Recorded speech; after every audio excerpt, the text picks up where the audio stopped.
అందరికీ నమస్కారం. నిన్న జగన్మోహన్ రెడ్డి గారి మీద జరిగిన దాడి చాలా హేయమైన చర్య. దీన్ని నేను తీవ్రంగా ఖండిస్తున్నాను.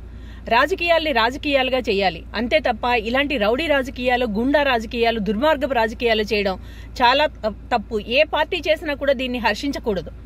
అయినా చంద్రబాబు నాయుడికి హత్యా రాజకీయాలు, గుండా రాజకీయాలు కొత్తేమీ కాదు. ఎందుకంటే ఇట్లాంటి రాజకీయాలకి ఆయన ఆద్యుడు కాబట్టి.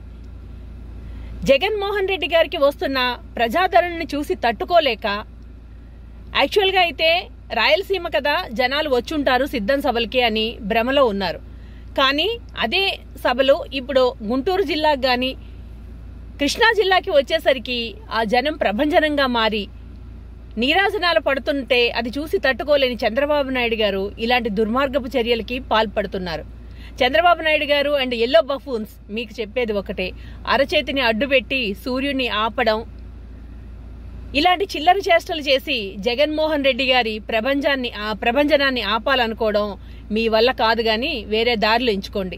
అవసరమైతే ప్రజల్లోని మద్దతును కూడగట్టుకోండి, అంతే తప్ప ఇలాంటి పిచ్చి పిచ్చి చర్యలు మాత్రం చేయకండి. మీరు విసిరిన ఈ రాయే రేపు మీ రాబోయే ఎన్నికల్లో మీ రాజకీయ సమాధికి పునాది రాయి కాబోతుంది. దీనికి మీరందరూ సిద్ధంగా ఉండండి.